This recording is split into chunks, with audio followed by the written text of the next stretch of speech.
ಹುಲಿಕಲ್ ಘಾಟ್ ದುರಂತ ಪ್ರಯಾಣಿಕರಿಗೆ ನಿತ್ಯ ನರಕ. ಜಿಲ್ಲಾಡಳಿತದಿಂದ ಬಸ್ ವ್ಯವಸ್ಥೆ, ಮೆಟ್ಟಿಲು ಹತ್ತೋದೇ ಇಳಿಯೋದೇ ಕಷ್ಟ. ಅಪಾಯದಲ್ಲಿ ಬಸ್ ಪ್ರಯಾಣಿಕರು, ಮುನ್ನೆಚ್ಚರಿಕೆ ಕ್ರಮಕ್ಕೆ ಆಗ್ರಹ. ಘಾಟ್ನಲ್ಲಿ ಅವ್ಯವಸ್ಥೆಯ ಸ್ಟೋರಿ ಇದು.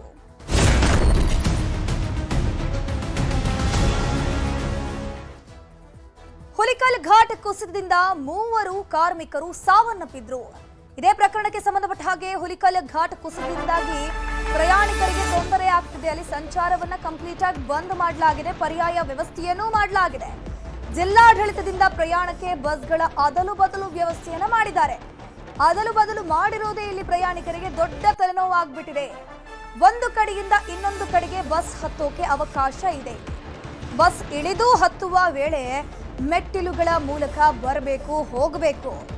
ಮೆಟ್ಟಿಲು ಹತ್ತಲು ಯಾವುದೇ ರೀತಿಯ ರಕ್ಷಣೆ ಇಲ್ಲದೆ ಜನರು ಪರದಾಟ ನಡೆಸುತ್ತಿದ್ದಾರೆ. ಕಿರಿದಾದ ಜಾಗ, ಆ ಮೆಟ್ಟಿಲು ಹತ್ತಬೇಕು ಅಂತಂದ್ರೆ ಆ ಮೆಟ್ಟಿಲೇ ಇರೋದು ಸಣ್ಣಕ್ಕೆ ಇರೋದಂತಹ ಒಂದು ಮೆಟ್ಟಿಲದು.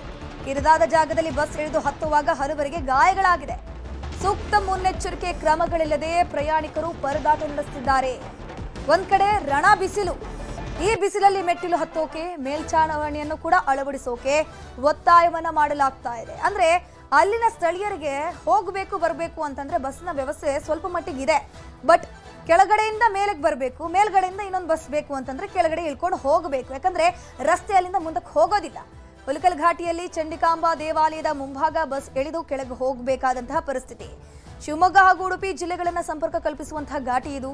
ಪ್ರಯಾಣಿಕರಿಗೆ ಸೂಕ್ತ ಸೌಲಭ್ಯವನ್ನು ಒದಗಿಸುವಂತೆ ಒತ್ತಾಯಿಸುತ್ತಿದ್ದಾರೆ ಅಲ್ಲಿನ ಸ್ಥಳೀಯರು. ಈ ಕೆಳಭಾಗದಿಂದ ಮೇಲ್ಭಾಗಕ್ಕೆ ಹತ್ತಬೇಕು ಅಂತಂದ್ರೆ ಕಿರಿದಾದ ರಸ್ತೆಯಲ್ಲಿ ಮೆಟ್ಟಿಲುಗಳನ್ನು ನಿರ್ಮಾಣ ಮಾಡಿದ್ದಾರೆ. ಆ ಮೆಟ್ಟಿಲು ಹತ್ತಬೇಕು ಅಂತಂದ್ರೂ ಕೂಡ ಅಲ್ಲಿ ಯಾವುದೇ ರೀತಿಯ ಸೇಫ್ಟಿ ಅನ್ನುವಂಥದ್ದಿಲ್ಲ. ಸ್ವಲ್ಪ ಕಾರ್ ಜಾರಿ ಕೆಳಗಡೆ ಬಿದ್ದು ಹೋಗಬೇಕು ಅನ್ನುವಂಥ ಪರಿಸ್ಥಿತಿ. ಈಗಾಗಲೇ ಕೆಲ ಪ್ರಯಾಣಿಕರಿಗೆ ಗಾಯಗಳೂ ಕೂಡ ಆಗಿದೆ. ಆ ಕಿರಿದಾದ ಮೆಟ್ಟಿಲು ಯಾವ ರೀತಿ ಇದೆ ಅಂತ ನೀವು ಸ್ಕ್ರೀನಲ್ಲಿ ನೋಡ್ತಾ ಇರಬಹುದು.